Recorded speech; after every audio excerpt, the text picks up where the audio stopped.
Committee यांच्या सहकार्यानं हा नामोत्सव सालाबादप्रमाणे श्रावणमध्ये पंचमी ते द्वादशी मध्ये श्री कृष्ण जन्माष्टमी पर्व काळ हा साधून चालू आहे आणि त्या प्रित्यर्थ आज आपल्या शंकरलिंग मठाला लाभलेले आमचे गुरुवर्य श्री स्वामी महाराज आणि त्यांच्याच कृपाशीर्वादानं मठामध्ये आलेले श्री शंकर भारती स्वामी महाराज यांचं प्रप्रथम श्री नामदेव शिंपी देवकी समाज व श्री विठ्ठल मंदिर विठ्ठल सप्ताह कमिटी यांच्या वतीनं त्यांचा साष्टांग प्रणिपात घालतो आणि त्यानंतर श्री स्वामी महाराज श्री शंकर भारती स्वामी महाराज यांचं इथं प्रवचन होणार आहे. त्यासाठी सर्वांनी शांत चित्तानं ते श्रवण करावं ही विनंती. कृपया सर्वांनी मोबाईल सायलेंटमध्ये ठेवा आणि कृपया 1-1.5 तास श्रवण करा ही विनंती.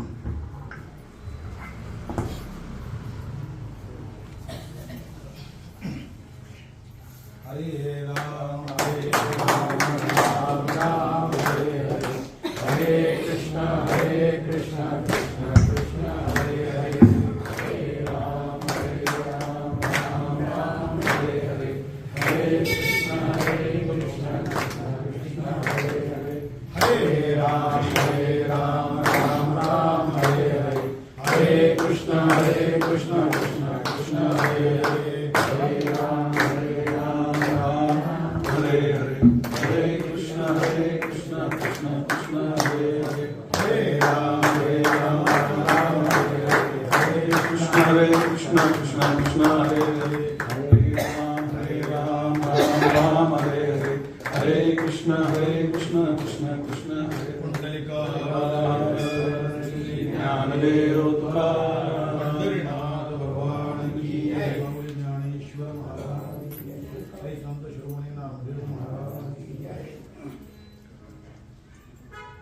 गुरुर्ब्रह्मा गुरुर्विष्णू गुरुर्देव महेश्वरा गुरुर् साक्षात् परब्रह्म तस्मै श्री गुरवे नमः. दत्तात्रेय हरे कृष्ण उन्मत्त आनंददायक दिगंबर मुने बालविषच्च ज्ञानसागर. आजच्या नाम सप्ताहाच्या पवित्र पर्वावर आचार्यश्रींना वंदन करून आणि आपल्या सगळ्या हरिदासांना च्या साक्षीने आपण प्रवचनाला सुरुवात करूया. खरं तर प्रवचनाचा विषय आपल्या जिव्हाळ्याचा जास्त आहे. आपण त्याचे अनुभवी आहात. हरिपाठ हा नित्य म्हटला जातो, नित्य गायला जातो. त्या हरिपाठातल्या 5व्या अभंगावर आपण प्रवचन करणार आहे. तत्पूर्वी एक छोटी कथा सांगणार आहे. महानुभाव पंथाच्या लीळाचरित्रामध्ये हत्ती आणि अंधळ्याची कथा आहे. शक्यतो सगळ्यांना माहीत असणार आहे की 5 अंधळे हत्ती पाहायला जातात. आधीच डोळे नाही, त्या हत्ती कसा माहीत नाही. एक जण जातो, हत्तीच्या पोटाला हात लावतो. तो म्हणतो हत्ती भिंतीसारखा. एक जातो शेपटीला हात लावतो, तो म्हणतो हत्ती झाडूसारखा. एक सुंदर हात लावतो, तो हत्ती दोरखंडासारखा. एक पायाला हात लावतो, तो म्हणतो हत्ती खांबासारखा. आणि सगळ्यात शेवटी जो असतो तर हत्तीच्या कानाला हात लावतो, तो म्हणतो हत्ती सुपासारखा. सांगण्याचं तात्पर्य असं की आजच्या विज्ञान युगामध्ये इतका कोलाहल माजला आहे की मी म्हणेल तेच खरं आणि मी सांगेल तेच सत्य आणि मला जे कळलं तेच परब्रह्म वस्तू स्वरूपात. असा सगळा कोलाहलात आपण निगुतीने नाम सप्ताहाचं आयोजन करतो आहोत.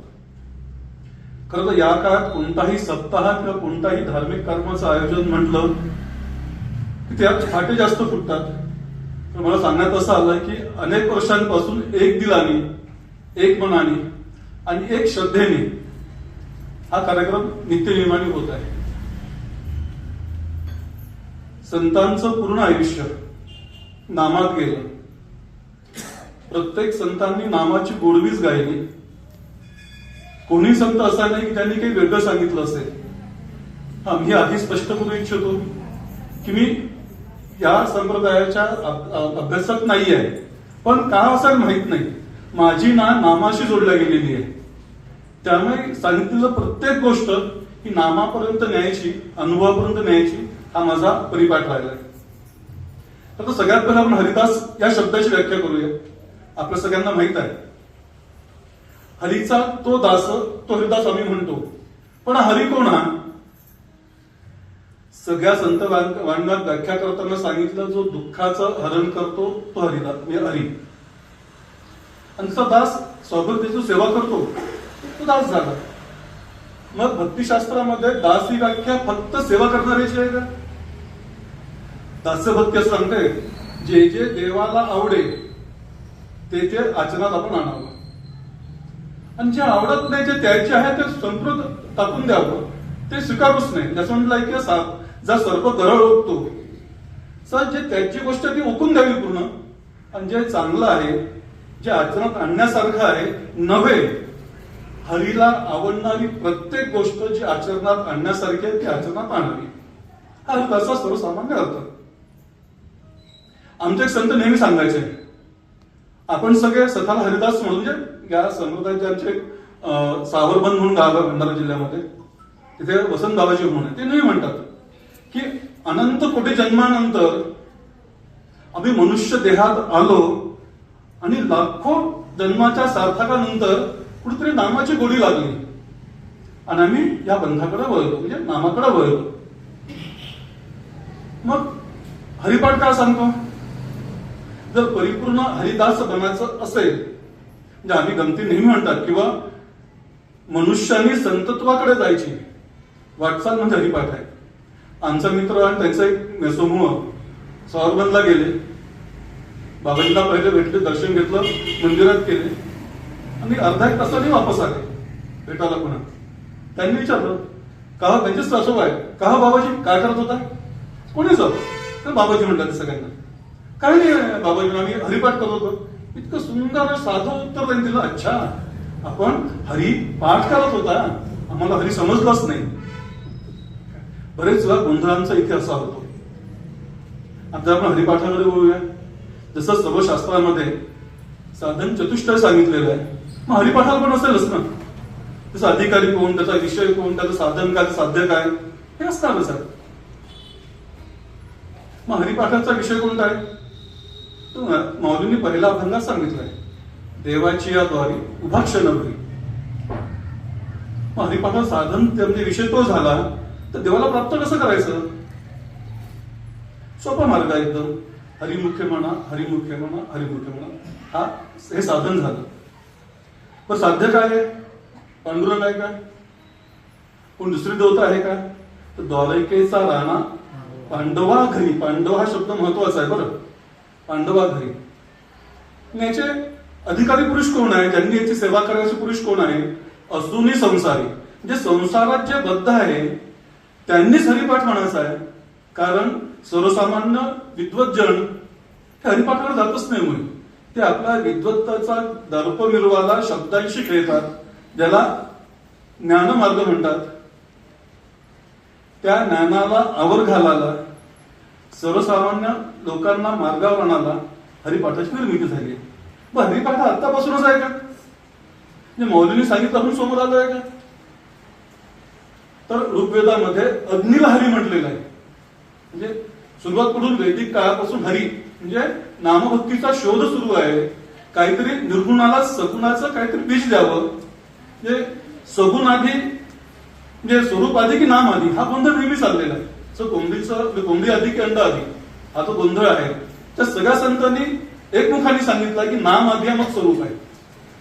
तर अग्निस्वरूपाला हरी म्हटलं. शोध सुरू झाला. उपनिषद काळापर्यंत आला आणि त्यांनी सांगितलं ओंकाराचं चिंतन करा. ईशावास्योपनिषद म्हणते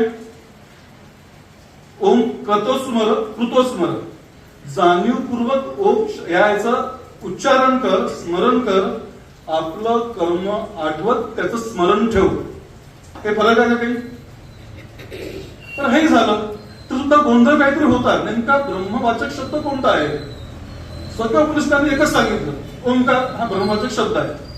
पण जेव्हा अनुभूतीच्या पातळीवर पातंजल योगशास्त्र आलं तर त्यांनी एक शब्द सांगितला तस्य वाचक हा पूर्णवाह म्हणजे त्या परब्रह्माचं वाचक म्हणजे नाम म्हणजे नाव. त्या वाच्यार्थीच उल्लेख करू शकू असं नाव हे प्रणव म्हणजे ओंकार आहे. मौली पण सांगते ओम नमोजी आज्ञा वेद प्रतिपाद्य. म्हणजे सगळ्यांचा शोध एका दिशेने चालू आहे. सगळ्यांनी कसं म्हणावं, कशा पद्धतीने प्राप्त करावं एकच स्वरूप सांगितलं नाही. ज्याला त्याचा अहंकार आहे तो वेगळ्या गोष्टी सांगेल याच्यामध्ये, नाही असं नाही. पण आपण सगळे नामप्रेमी आहे. त्या नामाचा शोध घेत असताना हरिपाठामध्ये आवर्जून माऊलीने वारंवार सांगितलंय तू कसंही अस. अरे संसाराचा धबडगाडा चालवताना होणाऱ्या दुःखातून जर सुटका पाहिजे असेल तर नामाशिवाय पर्याय नाही. नाम कोणतं आहे? जे आवडेल ते. ठीक आहे, आपण रामकृष्ण हरी म्हणतो किंवा विठ्ठल विठ्ठल म्हणतो, पण पांडुरंग म्हणजे पंढरपूर असं क्षेत्र आहे जे क्षेत्र भक्तांच्या नावाने ओळखलं जाते. पंढरीला वारीला येणारा कोणताही भक्त विठ्ठलाचं नामघोष न करता ज्ञानोबा माऊली, तुकोबा माऊली, नामदेवांचं आणि एकनाथांचं स्मरण करत मग गजर करत येतो. किती मोठं भाग्य. आज माझं भाग्य एवढं मोठं आहे. या आपल्या सगळ्या हरिदासांच्या समोर माझ्यासारखा तुच्छ जीव नामावर बोलणार. बरं, पाचवा जो हे आहे अभंग आहे योग यागविधी याने नवे सिद्धी. तत्पूर्वी आपण चौथ्या भागाची पहिली ओळख पाहूया. मुद्दाम एकच ओळ आपण हे केली, भावविन भक्ती, भक्तीविन मुक्ती. म्हणजे माऊलींनी स्पष्ट सांगितलं आहे की भक्तीशिवाय मुक्ती मिळणारच नाहीये. पण भक्ती कशी असावी? भाव नसेल तर भक्ती नाहीये. याच ओळीला कदाचित अधिक घट्ट प्रमाणात प्रतिपादन करताना माऊलींनी पाचवा बंध रचला असावा. आता माऊली स्वतः योग साम्राज्याचे चक्रवर्ती सम्राट, कैवल्य साम्राज्याचे चक्रवर्ती सम्राट म्हणतात. ज्या माऊलींनी योगाग्नीने मांडे भाजून घेतले ती माऊली का जिनी असं म्हटलं की आता विश्वाचे जे अर्थ माझ्या अंगी प्रगटले किंवा प्रसादान मागताना त्यांनी सगळे द्रुतांचे तिमेर जाऊ दे म्हटलं, ती माऊली कुठे सुद्धा निषेध वाक्य वापरेल का? हे करूच नका असं म्हणणार नाही. मग कारण का त्यांनी असं म्हणावं? योगयागविधी याने नवे सिद्धी. की आता सिद्धीची व्याख्या काय करायची हा आपापला प्रश्न आहे. म्हणजे प्राप्त होणार की नाही होणार. योगाने प्राप्त होत नाही म्हटलं तसे असंख्य उदाहरणं आमच्या समोर आहे. ज्यांनी योगाच्या माध्यमाने आत्मानुसंधानाच्या माध्यमाने ब्रह्माची किंवा ईश्वराची प्राप्ती केलेली आहे. यज्ञाने सुद्धा अनेकांना मोक्ष मिळालेला आहे. आपण पुराणात वाचलेला आहे, ऐकलेलं आहे. मग मौली का म्हणते असं? जसं एखादी आई जर मुलाला गोड खाऊन इजा होत असेल, अपाय होत असेल तर काय म्हणते? औषध देताना बाळा तू हे घे बरं, हे कडू आहे घे सध्या, तर मी तो लाडू देईल. तो लाडू मुलाला आयुष्यभर भेटत नाही. पण आई बोलत असते. आई खोटं बोलते का मग लाडू देईल म्हणून? जर आई खोटं बोलत असते आणि जगात एकमेव अशी पवित्र आत्मा आहे आई नावाचा, तो कधीच खोटं बोलू शकत नाही. याच्यावर वेळीच बोलतो असं नाही बघ. पण आईचा मुद्दा उल्लेख आपण करतो यासाठी की या जगताचं भरण पोषण करण्याची जबाबदारी माऊलीकडे आहे म्हणून उल्लेख करतोय. मग असं असताना योग आणि विधी नवी सिद्धी होण्याचं कारण काय? हा जरी आपण एकच ओळ घेतली तर त्याला सुद्धा खूप वेळ लागू शकतो समजून सांगा हे करायला, आपण निरूपण करायला. मग आपलं वाक्याचं समर्थन करताना एक दुसऱ्या गोष्टींचा निषेध करणं हे कोणत्याही संतांना कधीही जमत नाही. बरं, निषेध केला तर एका ठिकाणी माऊली म्हणते की वेदश्रुतीची ती अपत्य नाही असत्य. की वेदश्रुती म्हणते तर माऊली सुद्धा म्हणते कुठे कुठे.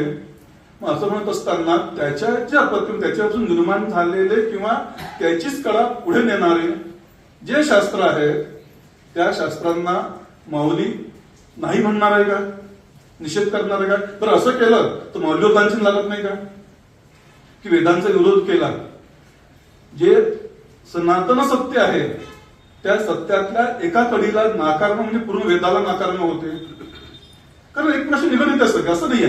हा मनुष्याचा मानवतेकडे, मानवतेपासून नारायणाकडे होणारा जो प्रवास आहे, नराचे नारायणाकडे जो म्हणतो त्या प्रवासातला या सगळ्या कड्या मग योग निषिद्ध का म्हटलं असेल त्यांनी, किंवा योगाकडे वळू नका असं का म्हटलं असेल?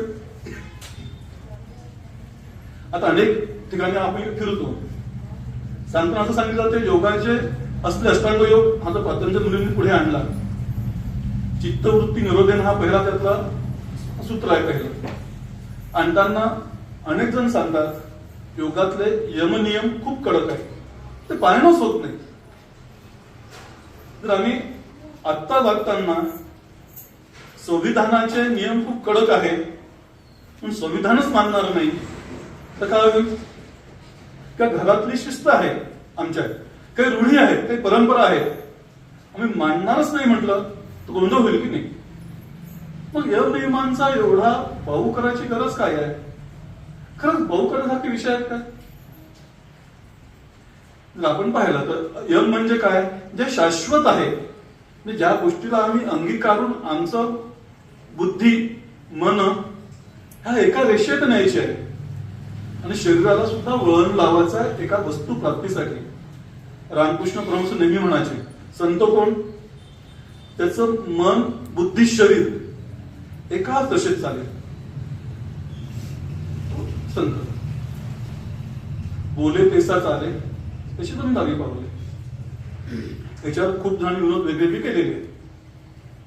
आमच्या भारतीय लोकांना एक वाईट सवय आहे, संतांच्या वचनाला काहीतरी तोडोड करून आपल्या फायद्यासाठी वापरणं किंवा हास्यास्पद गोष्टीवरती वापरणं.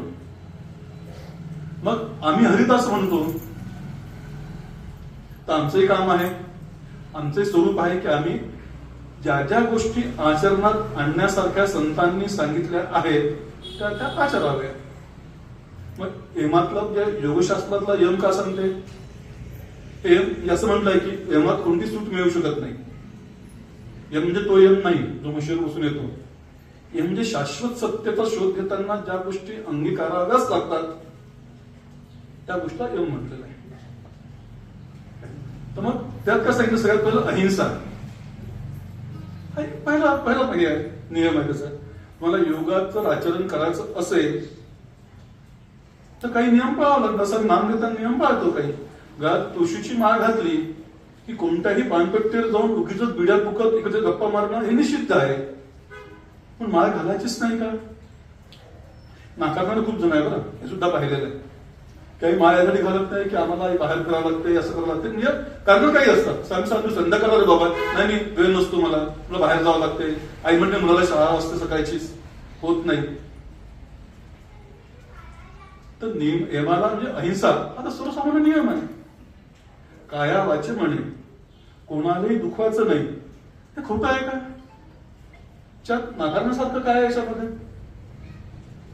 तर नाकाराचं असेल तर कोणताच देश किंवा मनुष्य जगू शकत नाही. कारण मी कोणातरी व्यक्तीला घात करणार, तू माझा घात करणार, हे चालणार नाही. प्रारब्धाच्या नियमाने जेव्हा चालायचं असते त्या सगळ्यात पहिली गोष्ट पाळायची असते. साईबाबांचं उदाहरण आहे. त्याला तलावाकाठी बसले होते. लहरा पांढरीकर हे त्यांच्यासोबत होते त्यावेळेस. ते एका बेडकाला वारंवार मागे सरकवायचे आणि सापाला पाण्यात फेकायचे. सापाचं बेडूक खाद्य. दोघांचं खाद्य काही गैर नाही आहे. जीवस्त कारण काय? त्यांना आश्चर्य वाटत असं काय करतात आहे? कारण काय याला? तर साईबाबा म्हणतात अरे बाबा, हा जो बेडूक आहे त्यांनी मागच्या जन्मी या सापाचा, या व्यक्तीचा, जो एक लोक असणारे मित्र होते चांगले, या बेडूक असलेल्या मित्रांनी या साप असलेल्या मित्राचा म्हणजे दगा देऊन खून केला. प्रारब्ध समोर आलाय. जर यांनी याला खाल्लं तर तीच वार्ता रिपीट होईल. पुन्हा तेच चालेल. पुन्हा जन्माला येणं, पुन्हा हिंसा म्हणजे काहीतरी बदला घेणं हे मला टाळायचं आहे. कारण केव्हा तरी जन्मात, कोणत्या तरी जन्मात या बेडकाकडे मी अन्न खाल्लेलं आहे. संत इतकं बारीक विचार स्वतःचा आयुष्याचा नाही पूर्ण कर्माचा करत असतात. ज्याचं अन्न खाल्लं त्याचं राखण करणं ही आपली जबाबदारी आहे. केव्हा तरी खाल्लं जन्म, कोणतरी जन्मामध्ये, मागच्या जन्मी या जन्मी पण नाही. मला त्याचं राखण करायचं आहे. त्याचा मृत्यू होऊ नये आणि हा पुन्हा प्रारब्ध करत अडकू नये. माझं काम ते मी करतोय.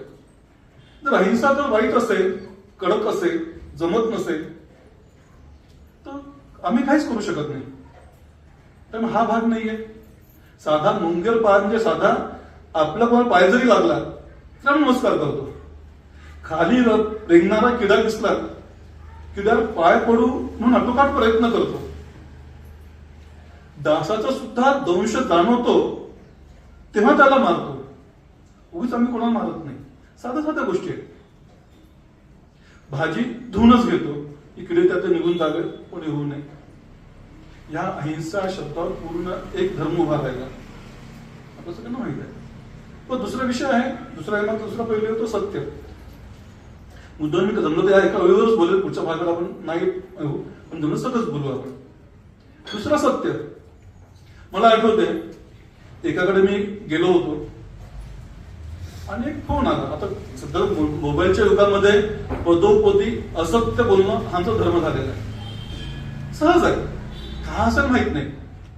त्यांनी फोन समोरच्यानी केला, अरे बाबा आहेत का, बाबा तुम्ही सांग नको म्हणून. मग तो म्हणता नाही बाबा बाहेर गेला, मोबाईल विसरले. आणि गमतीने म्हणजे चुटकुला सांगतो की नाही, की एक जण फोन करतो, कधी पैसे घेतले असतात मित्रांनी, तो मित्राला फोन करतो, तो नेमका लँडलाईनवर फोन लावतो. पण फोन आल्यावर आणि रिसिव्हर हातात घेतल्यावर खोटं बोललंच पाहिजे हा नियम झालाय, बरोबर आहे की नाही. मग तो म्हणतो अरे मी की टूरवर आहे, मी उद्या तुला भेटतो. तो म्हणतो लँडलाईनवर फोन केला, तुझा टूरवर आहे, अरे सॉरी. ही इतकी सवय आम्हाला लागलेली आहे. मुलांकडून अपेक्षा आहे सत्य बोलावं, खरं बोलावं, खोटं बोलू नये. आणि मात्र आम्ही पदोपदी मोठे माणसं म्हणजे आम्ही स्वतः नीट सुद्धा सहभागी आहे बरं आपल्यासोबत. पदोपदी काही कामाने खोटं बोलतोच. आता खोटं बोलू नये हा नियम आहे का. एक साधूबा एका झाडाखाली बसले होते, त्या शिष्याचा पाय चेपत होता. एक गाय तिकडून धावत आली, कदाचित समोर कसाही लागला होता, जीव वाचला होती, त्याच्यातून सुटली होती. ती त्यांच्या मागे असलेल्या आश्रमामध्ये जाऊन लागते, आडोसा घेते. कसाही तिथे येतो. तो विचारतो आता साधू खोटं बोलणार नाही, साधूची व्याख्याच ती आहे, हा कधीही स्वप्नात सुद्धा खोटं बोलणार नाही. त्याला विचारतो की बा इथून गाय गेली का अशा रंगाची. तो नाही हो, इथून गाय कोणतीच गेली नाही, तर पाहिली पण नाही. तर रंग कसा रूप कसा सुद्धा मला माहित नाही. तुमची गाय कशी होती हो, बरोबर मी सांगतो अशी होती. नाही हो गेली नाही गाय. कसाही निघून जातो. याला आश्चर्य वाटतं शिष्याला की आपले गुरु असत्य बोलले, तेच आम्हाला सांगतात खरं बोललं पाहिजे. सत्य, आता सत्यनारायणाचं व्रत आहे, त्याची पूजा केली आम्ही, तो भाग निराळा. सत्य बोललं पाहिजे. खोटं बोलल्याने पाप माती लागते, पण कोणतं खोटं बोलल्याने पाप माती लागते हे कळण्यासाठी बुद्धी पाहिजे की नाही. मग नेमकं आम्हाला त्या बुद्धीकडे घेऊन जातो, विवेकाच्या दिशेने घेऊन जातो की काय केल्याने आमची बुद्धी विवेकाच्या दिशेने जाईल, जेणेकरून काय सत्य आणि काय असत्य, काय असत्य बोलल्याने कोणाचा फायदा होणार आहे. जर जीवाचा फायदा होत असेल तर असत्य बोलण्यात काहीही हरकत नाहीये. आणि सत्य बोलून जर दुसरा नुकसान होणार असेल तर अहिंसाची परिमंडली आहे. त्यांना नाही असं खोटं बोलणार, खोटं बोलणं यासाठी नाही की गाय ही आपण पवित्र म्हणतो, माता म्हणतो, त्याची हिंसा हा कसाही फक्त पैशासाठी करणार होता, मग तिला वाचवायचं नाही का आपण म्हणे. खोटं बोललो, पण खोटं सुद्धा कोणतं बोललं हे कळलं पाहिजे. नेमकं ते न कळल्यानं अशी गफलत झाली आहे. मी सगळ्यांची क्षमा मागून म्हणतो की अनेक कीर्तनकार, प्रवचनकार सगळ्यात पहिले जेव्हा याचं विवरण करतात योग आणि योग विधी योग यज्ञाचं, योगान सांगतात की अहिंसा नाही रे बाबा, सत्य अरे नाही रे बाबा.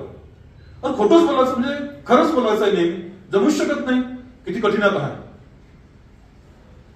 बरेच माफी मागितली, कारण कसं की मी या क्षेत्रात नसेल याच्यात, पण जे ऐकतो पाहतो त्यात माझा एक मनात येते किंवा माऊली खरंच निषेधार्थी वापरला काय इथे. म्हणजे केवळ यमाच बोलून सांग नाही योग खूप कठीण आहे.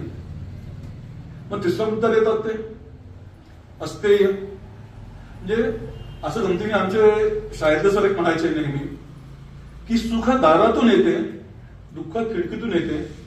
आम्ही चाळीत वावरलो, प्रत्येक चाळीतली खिडकी प्रत्येक दाराकडे असायची, प्रत्येक खिडकी.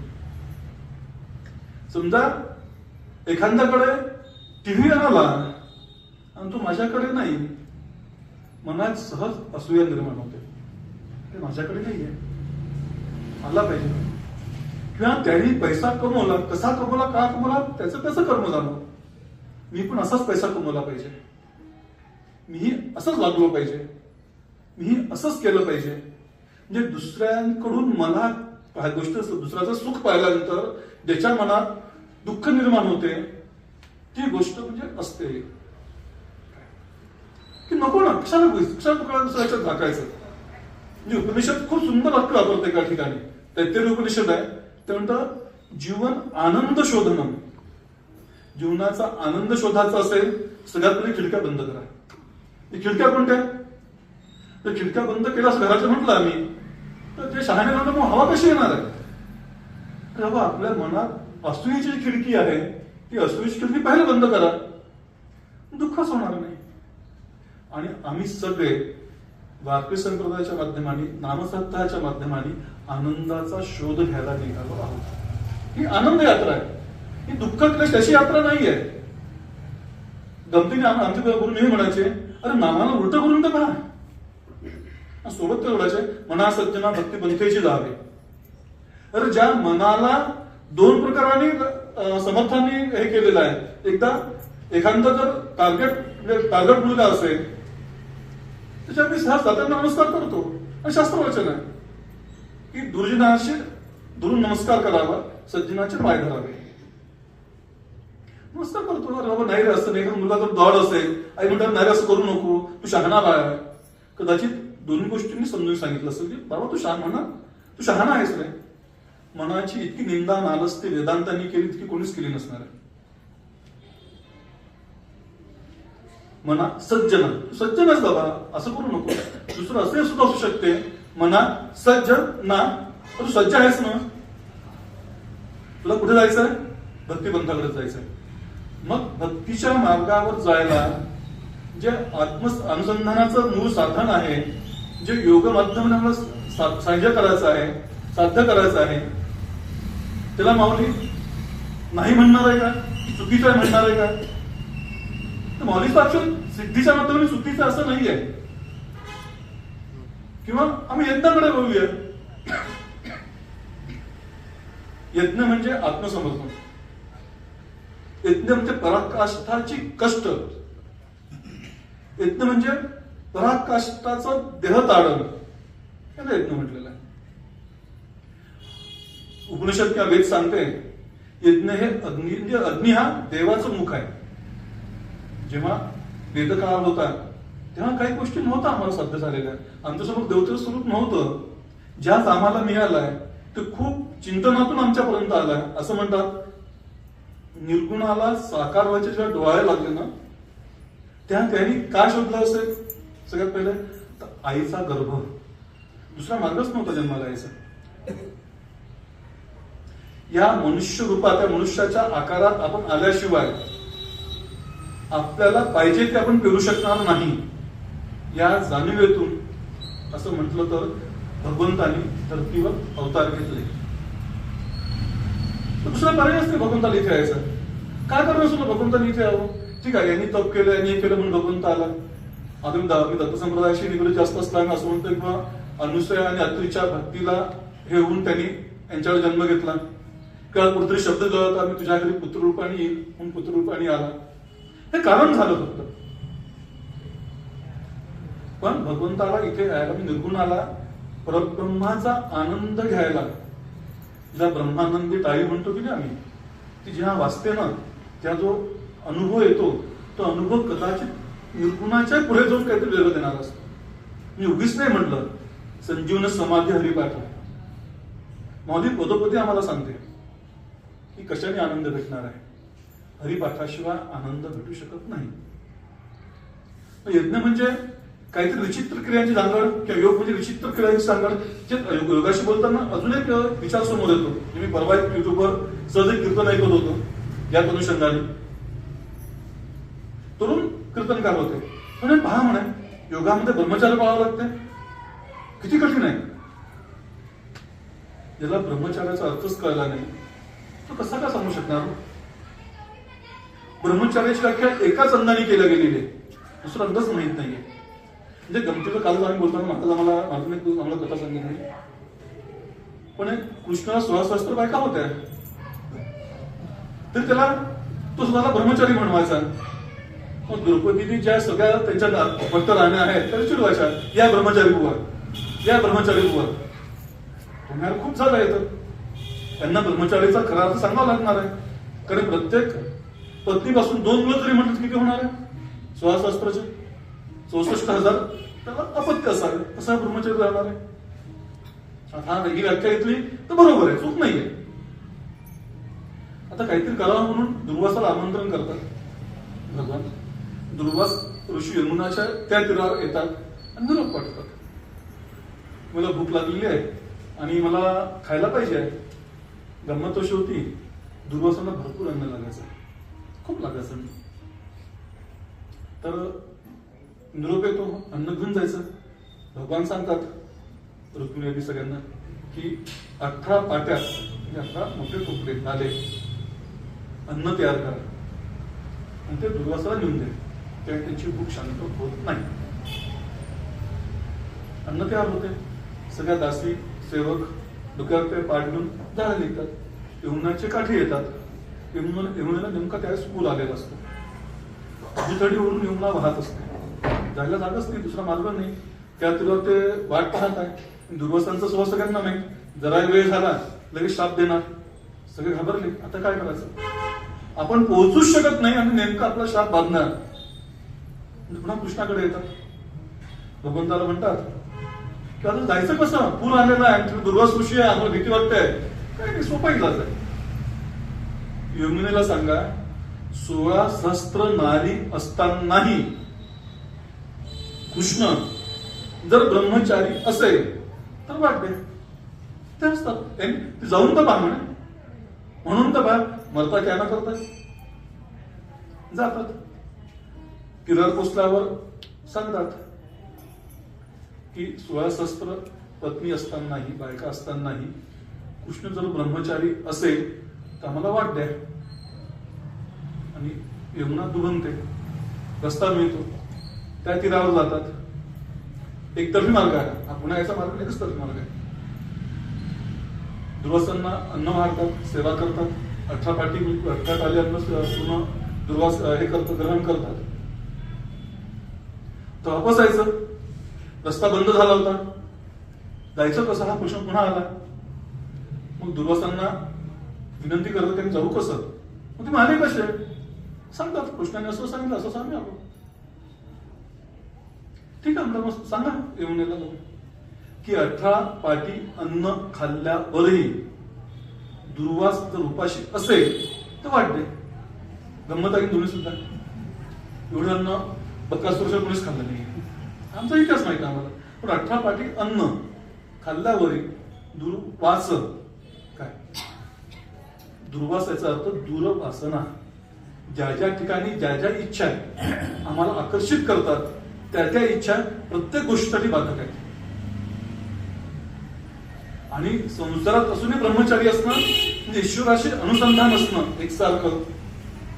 त्याला ईश्वर प्रणिधान म्हटलेलं आहे की ईश्वराशी एकरसाने अभंग असणं म्हणजे ब्रह्मचर्य होतो. आणि इथे अर्थ लावला तर ब्रह्मचर्य म्हणजे इकडे पाहू नका आहे. आमचं आम्हाला जेव्हा गायत्री परिषद करायला आम्ही गेलो तर इथे मुत्तुस्वामी म्हणून प्रसिद्ध व्यक्ती आहेत कांचीपीठाचे. त्यांनी सांगितलं नियम कसा आहे, अंध व्हा तुम्ही, बहिरे व्हा तुम्ही, पंगू व्हा तुम्ही आणि मुके व्हा तुम्ही. आता हा देह सगळा बोलतोय, चालतोय, फिरतोय, तर तुम्ही अंध व्हा, मुके व्हा, बहिरे व्हा, कसं अशक्य आहे? ते पाहणारच ना. पण त्यांचं म्हणणं असं आहे की पायाच्या अंताच्या बाहेर तुमची दृष्टी गेली नाही पाहिजे. म्हणजे एक पाऊल उचलून जितकं अंतर जाईल तितकी दृष्टी जावी, म्हणजे तुम्ही अंध आहे. ईश्वर प्रणिधानाशिवाय, ईश्वरी गुणांशिवाय दुसरं काही नाही ऐकणं म्हणजे बहिर होईल. मुख ईश्वर कीर्तन करा, तेवढंच बोला.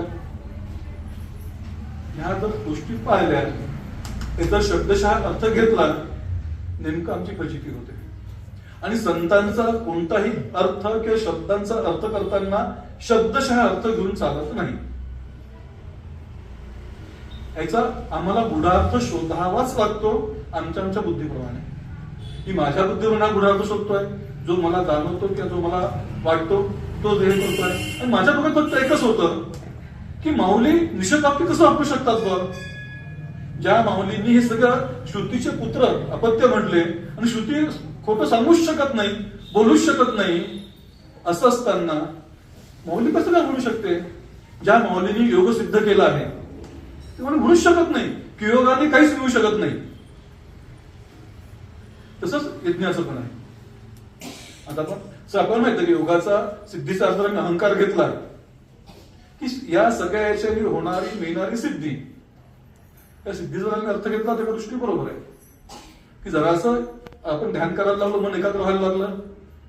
गंमत अशी आहे की डोळे बंद करून तुम्ही वाचू शकता. जर म्हणून तिथे सगळ्यात पहिले कोलॅप्स झाला, सिद्धी मिळाली. लक्षात यायच्यातच मला डोळे बंद करून वाचता येते. मग डोळे बंद करायचं, कुंडळ ग्रंथ समोर ठेवायचा आणि प्रयोग सुरू करायचे. ही सिद्धी माऊलीला अपेक्षित नाही. जी त्यांनी सगळ्यात शेवटी हरिपाठाचे म्हटलेलं आहे की संजीवन समाधी हरिपाठ. त्या संजीवन समाधीपर्यंत जायचा मार्ग म्हणजे योग आहे. तर आम्ही उदाहरण घेतले, आपण जर अलीकडचं उदाहरण आपल्या याच्यातलंच घ्यायचं असेल म्हणजे कर्नाटक याच्यातलं प्रांतातलं, तर बेंगलोरला मिस्टर एम, मास्टर एम सुद्धा त्यांना काही जण म्हणतात, गायनी मुसलमान धर्माने क्रियायोग शास्त्रातले खूप मोठे अधिकारी पुरुष आहात की ज्यांनी ज्या निर्विकल्प समाधीचा अनुभव घेतला आहे. साक्षात महाअवतार बाबाजींनी त्यांना या क्रिया शिकवल्या आहे आणि त्यांचे दुसरे शिष्य महेंद्रनाथ त्यांच्याकडे पाठवून अधिक विकास करून घेतलेला आहे. असे एक आज जवळपास त्यांचं वय 86-87 वर्षाचं असणार आहे ना. चालता फिरता माणूस ते निर्विकल्प समाधीचा अनुभव घेतला, हे सगळं यम पाळून घेतला. तर ठीक आहे, हेमाला जर एवढा वेळ लागतो, नेमाला किती वेळ लागणार सांगताना. तर आपण ठीक आहे, हा मुख्य भाव अजून पाहू, त्याच्यावर जास्त आक्षेप आहेत. नियमामध्ये बदल चालतात जरा फार, पण एक नियम सगळ्यात महत्वाचा आहे की तुम्ही संतुलित खावं.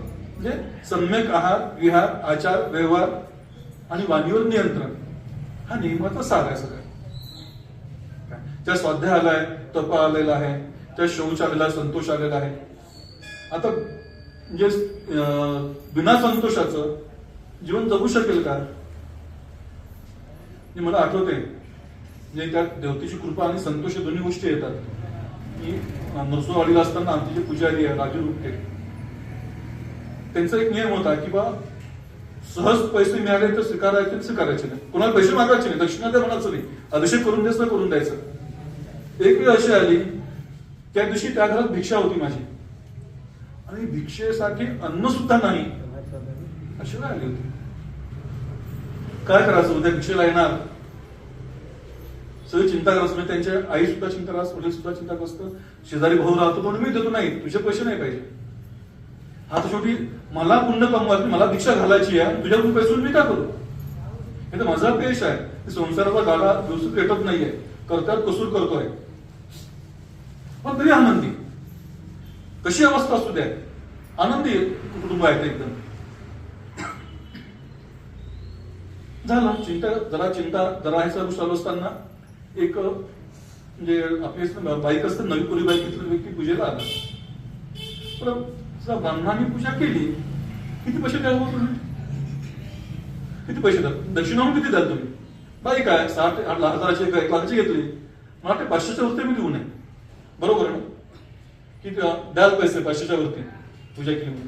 सर्व साधी गोष्ट आहे, 500 खूप झाली. त्यांनी सरळ 10,000चं बंडल करून हातात ठेवलं. झाली की जो महिनाभराची सोय झाली.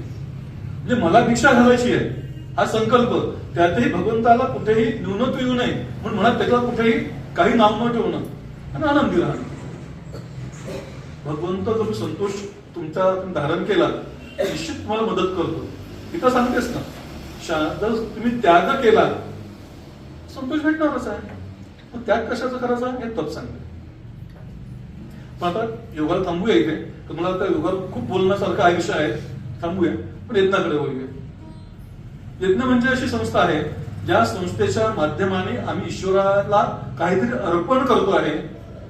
आणि ते अर्पण न करणं म्हणजे काय, आमच्या जवळचीच वस्तू जाणं आहे. आजकाल एक फॅशन झालेली आहे. लग्नात अष्टा टाकल्या की अन्नाची नासाडी होते, आहुती दिल्या की धान्याची नासाडी, तुपाची नासाडी, याची नासाडी. हे सगळं फक्त पैशासाठी बोलणार आहे. पण गंमत सांगू का, जरासं विषांतर होईल पण याला धरूनच विषय आहे. तरी पण अहमद त्र्यंबकेश्वरच्या गजानन महाराज म्हणून गेले. त्यांनी अग्निहोत्री ही संस्था वेगळ्या पद्धतीने स्थापन केली. 2 आहुत्या सकाळी, 2 आहुत्या रात्री. अक्कलकोटच्या त्यांनी 2 आहुत्याच टाकायला सांगितलं फक्त, जास्त नाही करायचं. त्याच्यावर त्यांच्या काही शिष्यांनी जे फिजिक्सचे, केमिस्ट्रीचे असे प्राध्यापक होते, त्यांनी ते संशोधन केलं. असं त्या संशोधनात त्यांनी मांडलेलं आहे, त्याच्यात पेटेंट मिळालं अग्निहोत्राचं. बरं, सगळ्यात मोठी गोष्ट आहे, कोणी अग्निहोत्र आमचा म्हणू शकणार नाहीये की अग्निहोत्र चुकीचं असं म्हणू शकणार नाही. वैज्ञानिक पातळीवर सिद्ध झालेलं आहे. त्यांनी पेटेंट घेतलं आणि सांगितलं की 2 आहुतींनी 700 स्क्वेअर फूट जमीन, वातावरण शुद्ध होते. 2 आहुतींनी जर 7000 स्क्वेअर फूटचं वातावरण शुद्ध होते, तर एका यज्ञाने ज्याच्यात किती आहुत्या जातात त्यांनी काय होतं सगळं. मग मध्यंतरी असा विषय आला की पाऊस पडत नव्हता, तर टायर जात मीठ टायरच आहे. त्यांनी त्या प्रक्रियेहून त्यातील धरती आरायचे, पाऊस पडायचा. मग आमचं शास्त्र काय सांगते, गीता काय सांगते, यज्ञात पर्जन्य आहे, की यज्ञांनी पर्जन्य तयार होते, पर्जन्य पाऊस पडतो. का पडतो आणि आज का पडत नाहीये? कधी काय नाही. आता आम्ही पण पाहिलं नाही. इथे जे वृद्ध आहेत, आजोबांनी पाहिली असेल, श्रावण महिना म्हटलं की पूर्ण महिनाभर जरी पाऊसच. आता आहे का? श्रावण महिना संपायला आला, नाच पुढे किंचित एकसारखा पाऊस पडतो. असं वातावरणामध्ये परिवर्तन व्हायचं कारण काय असणार? ते बाह्य अंगाने प्रदूषण खूप जास्त होतं, सोडून द्या. कदाचित या गोष्टींचा अनुभव आणि अनुभूतीच्या पातळीवर त्या काळचे लोक होते, त्यांनी ही संस्था स्थापन केली. यज्ञात काय असतंय, एखाद्या मंत्राचं अनुष्ठान. आताच्या यज्ञाने बोलू, जुने यज्ञ खूप वेगळे आहे, ते आपण करू शकत नाही, हे मलाही मान्य आहे. कारण ती स्थिती, ते वातावरण, ती व्यवस्था राहिली नाही. जर आता आम्ही अश्वमेध यज्ञ केला, घोडा पळवायचा कुठे, जिंकायचं कोणाला? राजस्वी यज्ञ केला, मी चक्रवर्ती सम्राट आहे सांगायचं कोणाला? आणि ती व्यवस्थाच राहिली नाहीये. असं नाही की त्याच्यामुळे बाकीचे जे यज्ञ आहे ते बंद झाले, सगळे चालू आहे. सगळ्यात सध्या जास्त पुत्रकामेष्टी यज्ञ हा जरा चांगल्या पद्धतीने चालू आहे, सगळ्या विधिविधानाने चालू आहे. मग यज्ञ संस्थेमध्ये जर आम्ही अनुष्ठान एखादं केलं, आम्ही जर जप केला, तर त्या जपात व्रतस्थ राहावं लागतं. अनेक आता चतुर्थ आम्हाला नियम आहे किंवा आम्ही वेस ओलांडायची नाही, हा नियम सगळ्या ठिकाणी आहे. हाच आहार घ्यायचा, अशा पद्धतीनेच लागत होता. रामजन्मभूमीचा म्हणजे राम मंदिर उभं झालं, ते आपल्या पंतप्रधानांनी 40 दिवसाचं अनुष्ठान ठेवलं. काही खायचं नाही, एक फळ घ्यायचं, त्याच्यावर 24 तास राहायचं, त्यावर सगळ्या गोष्टी करायच्या. त्या काळात ते कुठेही परदेशात पण गेले नाही, दौऱ्याला कुठे. भारतात फिरले, भारत भूमी आहे त्यांची पूर्ण, भारतात फिरले. त्याची परिपूर्ण पूर्णाहुती कुठे झाली? रामलल्लाच्या स्थापनेमध्ये झाली. असंच एखादा व्रत नियम यांनी व्रतस्थ राहून काही मंत्रांचा, काही वेदांच्या भागांचा अनुष्ठान करणे.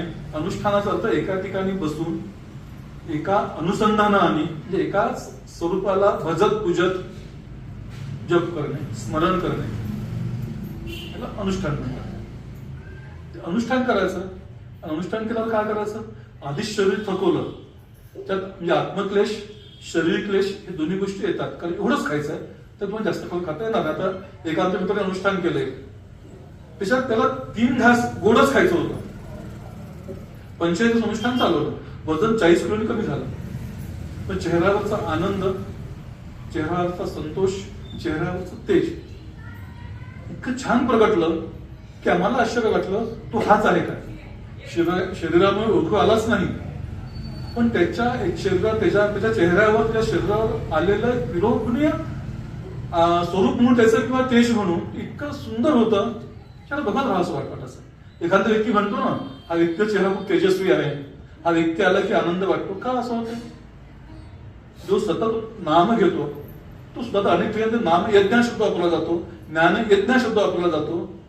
मग यज्ञाची व्यापकता सगळ्यात सर्वपरिणी आहे. असं असताना आणि वेदांची वेद जी हे आहे, म्हणजे वेद संस्कृती जी आहे, आमची सनातन संस्कृती जी आहे, ज्यांची हिंदू संस्कृती आहे, तिचा मुळात विकासच अग्नी आणि यज्ञावर झालेला आहे.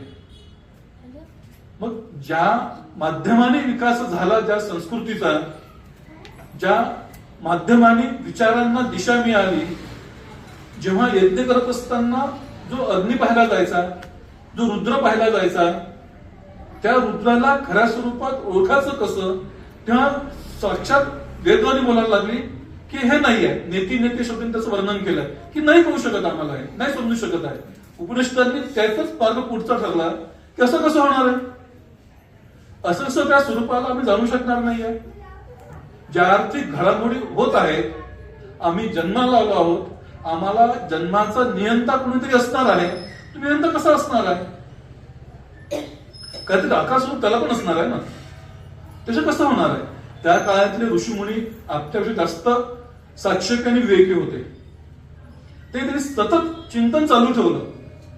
चिंतनाचा परिपाक आमच्या जो उपनिषदातून ओंकाराचं स्वरूप, संतांच्या माध्यमाने नामाचं स्वरूप आमच्यापर्यंत पोहोचलं. मग यज्ञ संस्था अशी आहे ज्यात आम्हाला आमचं सर्वस्व द्यायचं आहे. इथे सर्वस्व द्यावं लागतं ना. इथे माणसाला खूप काय म्हणजे शरणागती इतकी पत्करावं लागते की वेळ पडली स्वतः सुद्धा अर्पण करावं लागतं. यज्ञ हा शरणागतीचा सर्वात मोठा माध्यम आहे.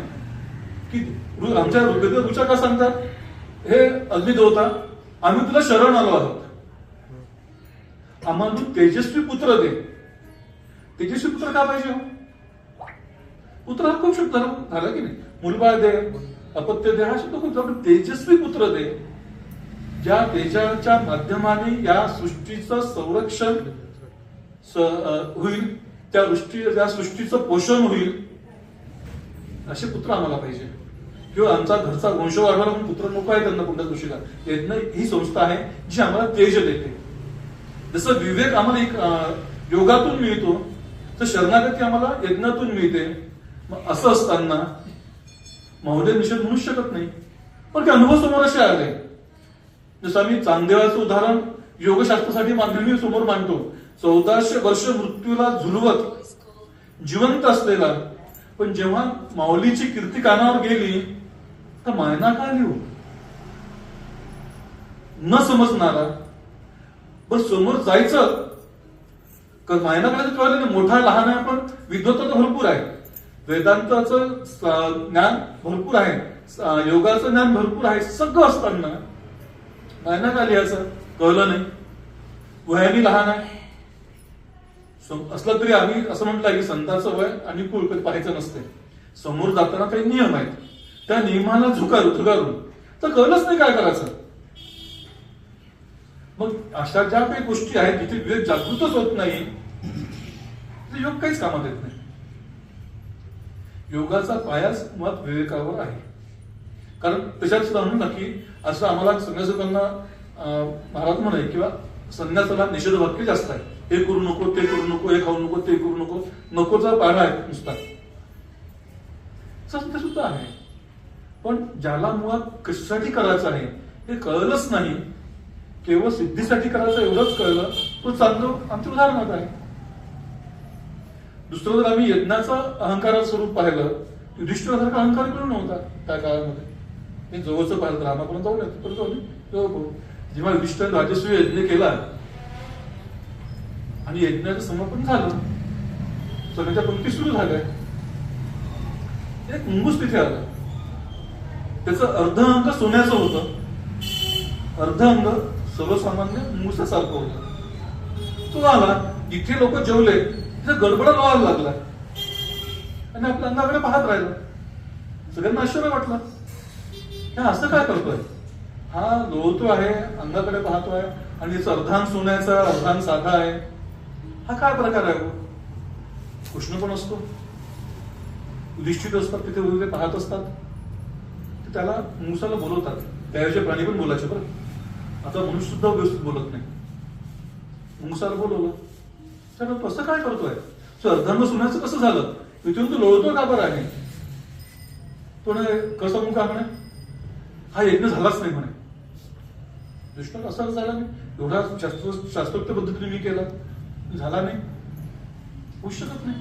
कृष्ण साक्षीला आहे, कृष्ण फक्त हसतो, काही करत नाही.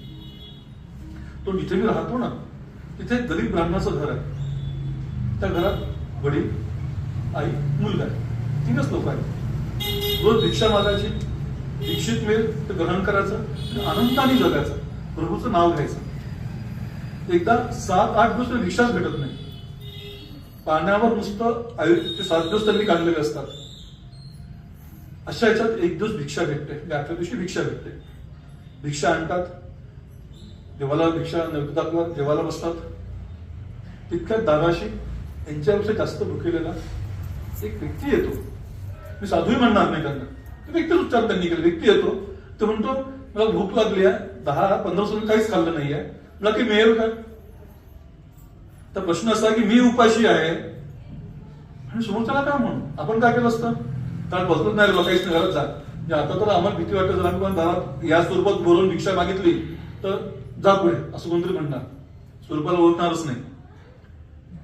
तो समोर आल्यानंतर वडील म्हणतात मी मोठ्या घरातला आहे, करता मी आहे, माझा हक्क पहिला आहे. मुलगा म्हणतो नाही नाही, मी सगळ्यात लहान आहे, मला ही परंपरा पुढे न्यायची, तर माझा हक्क पहिला आहे. बायको म्हणतो स्वयंपाक तर जे आणलं तुम्ही त्याला तर मी व्यवस्थित केलं की नाही, मी खाणार तुम्ही केलाय, हक्क माझा आहे, दान पहिलं मी देणार. हा म्हणजे वाद सुरू होतो. समेट असा होतो की ठीक आहे वडिलांनी पहिले द्यावं, घरात मोठे ते आहे, शब्दाला मानलं पाहिजे. वडील आपलं वाट्याचं अन्न भिक्षेकडे देतात, तू अन्न बरोबर खायला लागतो. ते तोपर्यंत थांबले असतात, तू आता वडिलांना आपला हिस्सा आपण देऊ आपल्या याच्यातला जो काय असेल अर्धा बरोबर. तो खातो, म्हणून अजून भूक लागली, म्हणजे भूक शमली नाही, अजून पाहिजे. आहे का घरामध्ये, नाही तर म्हणू शकत नाही. पत्नी उठते, आपला हिस्सा देते, तरी भूक मी शमत नाही. मुलगा उठतो, मुलगा आपला वाटा देतो, त्यामुळे तो शांत होतो. आता आपण दिलं, पोटात तर खळगा आहे की आमचं अन्न कोणतरी नेलं, शिवाशात द्यायला पाहिजे की नाही, एक आधीच द्यायला पाहिजे, नंतर द्यायला पाहिजे होतं, किंवा तुला भूक आहे, आम्ही भूक पैसे एक दिलेलं एवढं खा, पुढे जा, दुसऱ्या घरी भिक्षा माग. सहज कोणाच्या मनात आलं असतं की नाही. सगळ्यांनी दिलं, सगळ्यांनी पाणी पिलं, ईश्वराचं गुणगान गायलं की आज खूप मोठी कृपा केली की कोणातरी उपाशी आला, माझ्यापेक्षा जास्त उपाशी असलेला मी अन्न दिलं, उपयोगी पडलं, आनंद होतो. त्या ठिकाणी नेमकं मी घरात शिवतो, तिथलं अन्नाचे कण जे पडले असतात ते कण मी खायला लागतो. त्या याच्यात माझ्या अंगात ती माती जी उडते, माझ्या पायाच्या याच्याची माती उडते, त्या मातीने माझं अर्धअंग सोन्याचं झालंय. मला वाटलं म्हणजे धर्मराजासारखा धर्मवीर जे यज्ञ करतो आहे, इतक्या लोकांना खाऊ घालतो आहे, निश्चित माझं दुसरं अंग सुद्धा सोन्याचं होईल. तो युधिष्ठिर आहे, तुझी श्रद्धा नव्हती रे यज्ञ करताना. जी श्रद्धा मी तिथे पाहिली, यज्ञ न करता दानाने त्यांनी पुण्य मिळवलं. तू एवढं यज्ञ करून, एवढा खर्च करून तुला काय भेटलं. श्रद्धेविन यज्ञ कोणताच कामाचा नाही. पण यज्ञच कामाचा नाही का, श्रद्धे प्रत्येक ठिकाणी पाहिजे, पण यज्ञात विशेषत्वाने पाहिजे, कारण त्याच्यात व्यवधानं खूप आहे. म्हणजे यज्ञात श्रद्धा जास्त पाहिजे, यज्ञात स्थिरता जास्त पाहिजे, यज्ञात सारासार विवेक बुद्धी शाबूत पाहिजे. आमचे व्रत पाळताना, आमचे जे काही आम्ही नियम केले आहे ते नियम पाळताना नेहमी सावध राहायला पाहिजे, हे यज्ञामध्ये पाहिजे. आता हे गुण चुकीचे आहेत का, मी गुणांवर बोलतो, मी तर संस्थेमध्ये काही बोलत नाहीये. गुण चुकीचे आहे का. समर्थ म्हणतात अखंड सावधान म्हणतात की नाही, कारण पहिले ते हरिकीर्तन, दुसरं ते राजकारण, तिसरं ते अखंड सावधान म्हणतात की नाही. मी सावधानता कशासाठी अपेक्षित आहे, कोणत्यासाठी अपेक्षित आहे. हरिकीर्तन राजकारणाचा अर्थाने संबंध आहे का. हरिकीर्तन करून कोणी राजकारणात गेलेलं पाहिलं आहे का. ठीक आहे, सध्या संसदेत आहे, पहिले कोणी जात नव्हतं.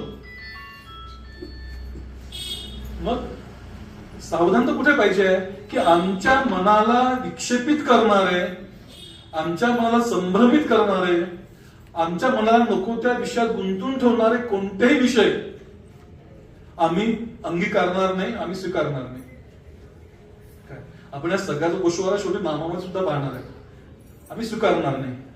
जिथे आत्मानुसंधान त्यानंतर समर्पण आहे तिथे सगळं काही भेटणार आहे. पण त्यात कसं असते की पहिला नंबर आला तो मुलगा एकदम आनंदाने पुषारका मारायला लागतो आणि दुसरा नंबर आला तर कोण असतं. म्हणजे एक छोटीशी याच्यात वेगळी कथा मी होते ते सांगतो की आमची छोटी पुतणी तेव्हा KG2 ला होती. म्हणजे सुद्धा शर्यतीचं युग कसं आहे, आई वडील मुलांना किती प्रेशर आणतात याचं उदाहरण आहे.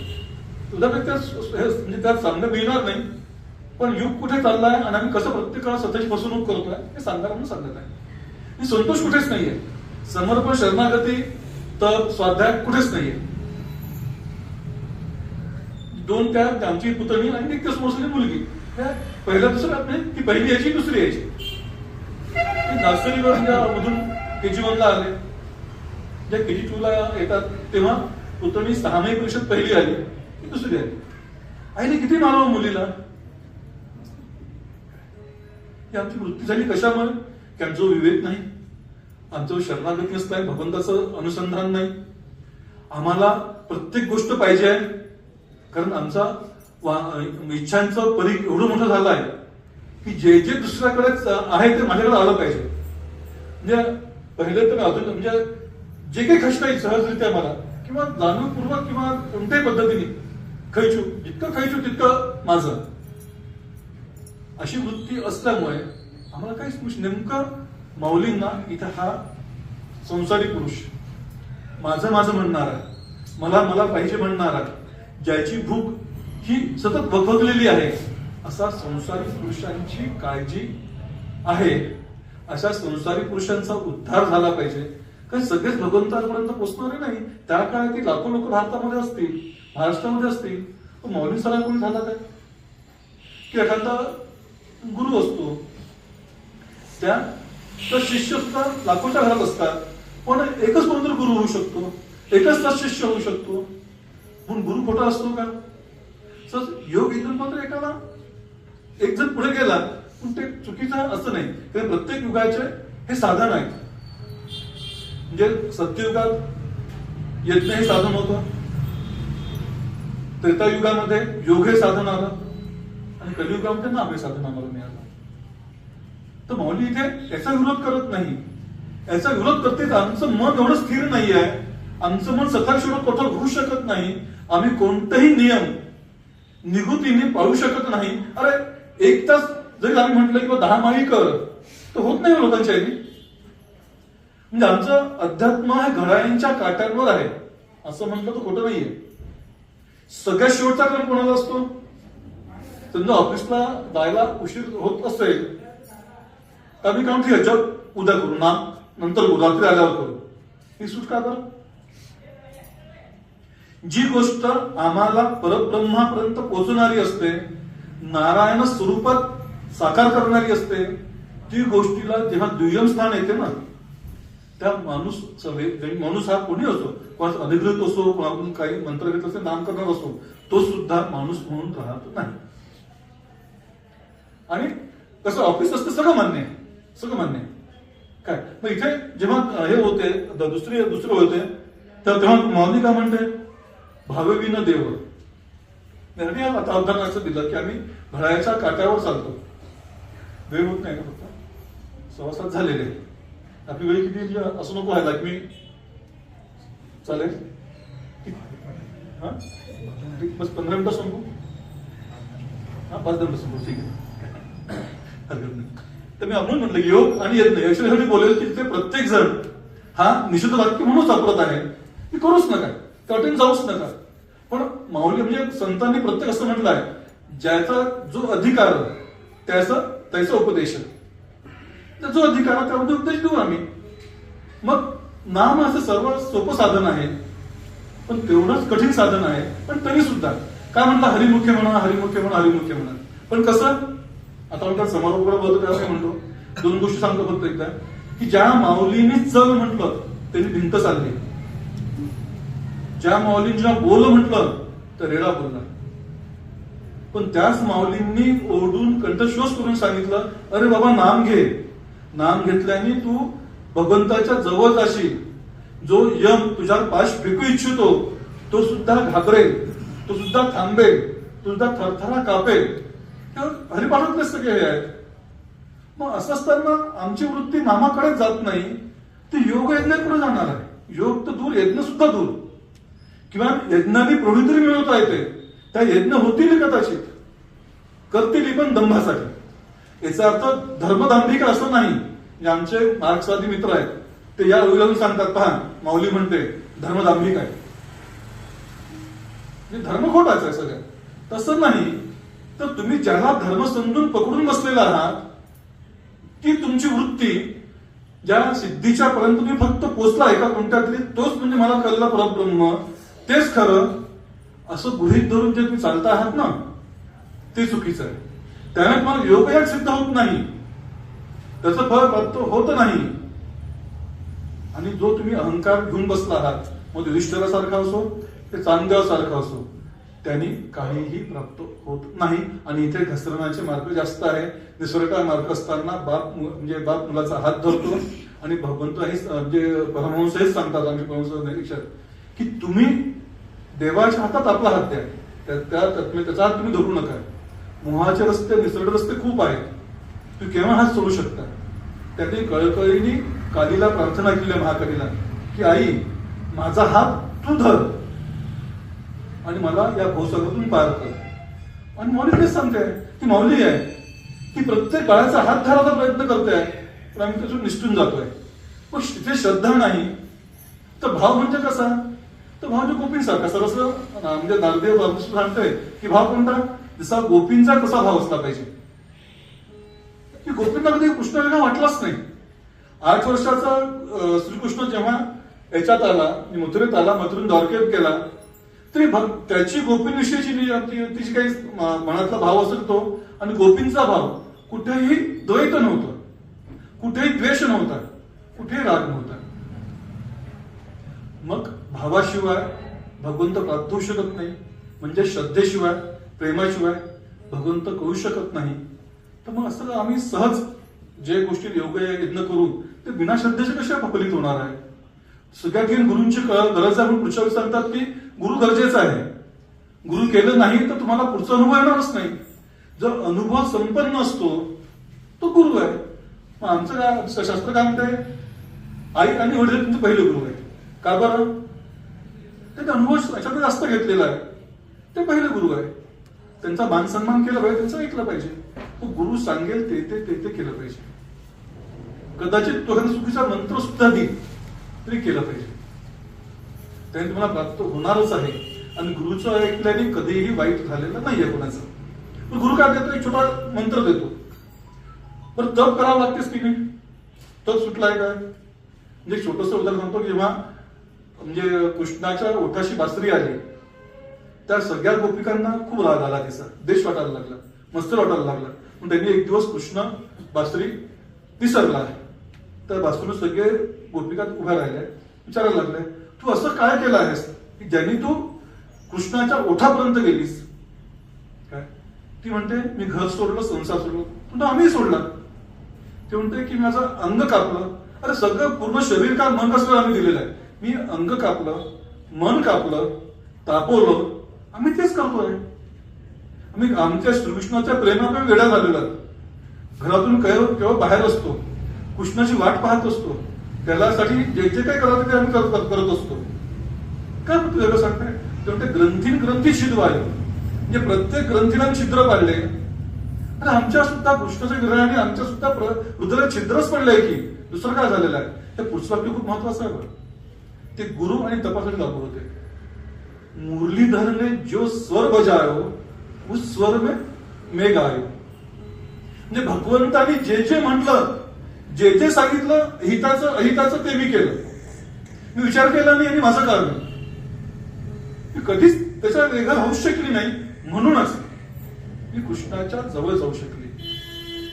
कृष्णा मला सतत हाताळत राहिला, माझ्या ओठावर ठेवत आला. त्यामुळे तप, गुरु आणि श्रद्धा हे नामात आवश्यक आहे. हे जे योगाचे यम पाहिले, नियम पाहिले, ते यमनियम इथे पाळावे लागतात.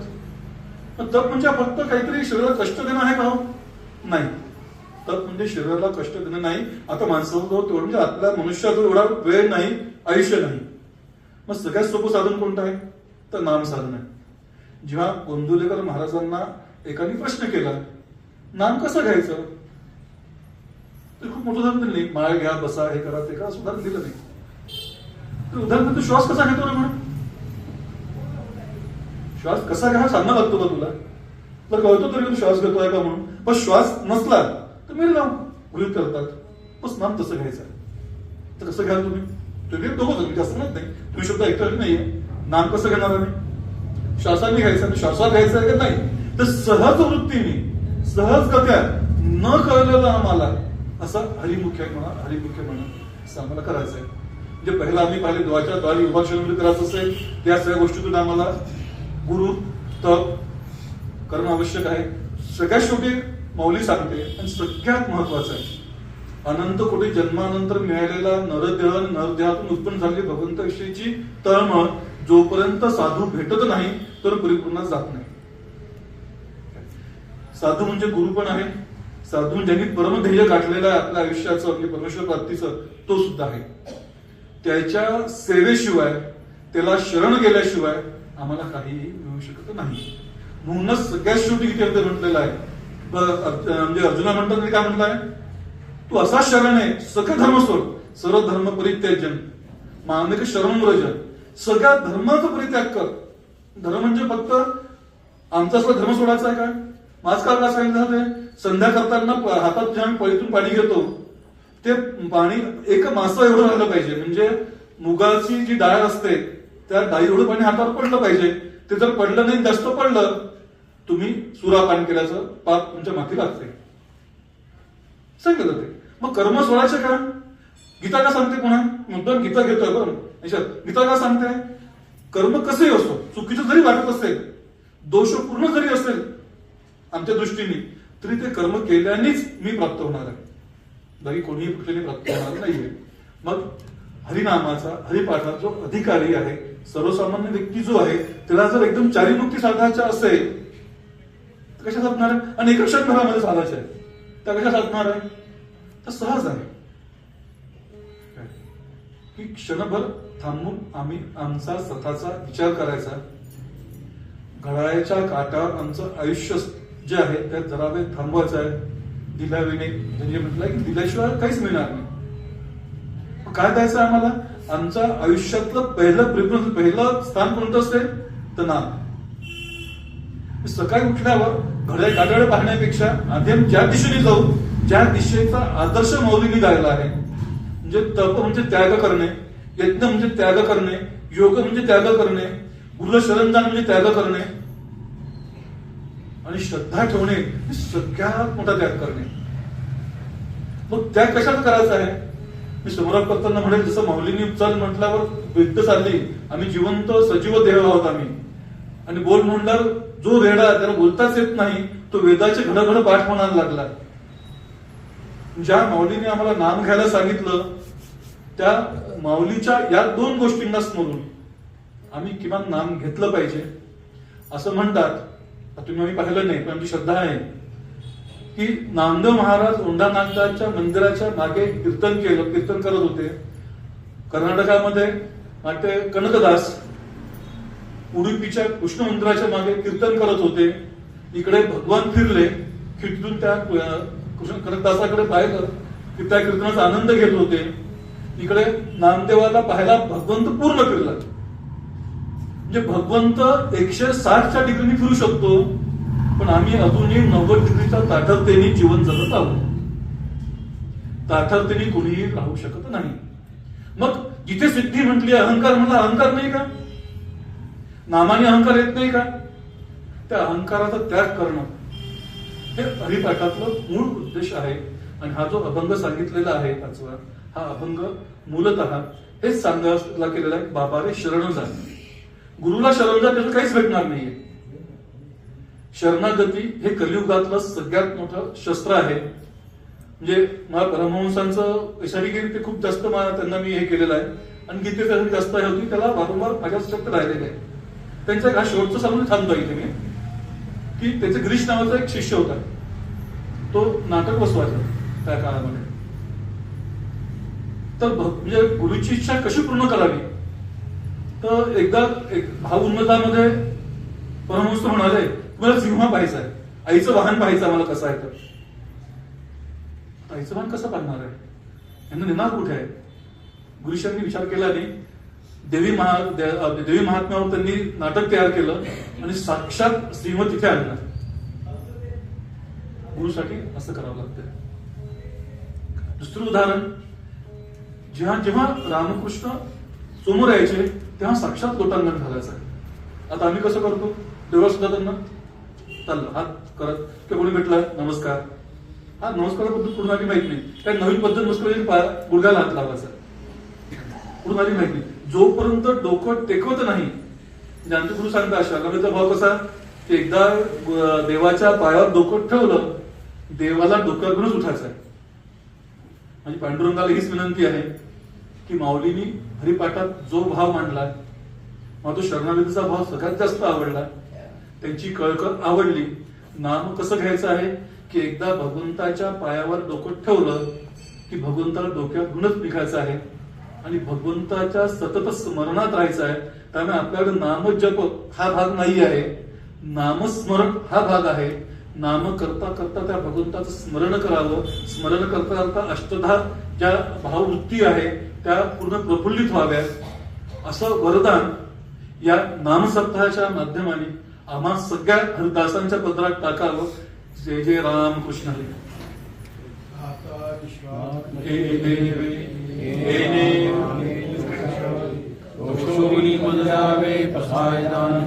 एकांची व्यंकटी सांडो या सत्कर्मी वाढो. भूता परस्परे पडो मैत्रांचे त्रिगुणांचे तिमिरावो. विश्व धर्म सुरे पाहो. जो हे वांछेल तो ते आहो. प्राणी जात वर्षद सकल मंडळी. ईश्वर निष्ठांची मांडी आली. अनर्थ भूमंडळी कीर्त्या भूतात. शताला कल्पतरुचे आलो. केंद्रा चिंतामणीचे आलो. बोधिले चरणवंतींचे. चंद्रकले लांछन महाकंडे आपहीन. हे सर्वाई सज्जन सुरेवून. किंबहुना सर्वसुखी पूर्ण होई येथे लोकी. भजितवादी कुशी अखंडित आनंदोपजीये. विशेषी लोकीये दृष्टानुष्ट विजय हो पावे. हे तमने श्री विश्वेश्वरावो आवो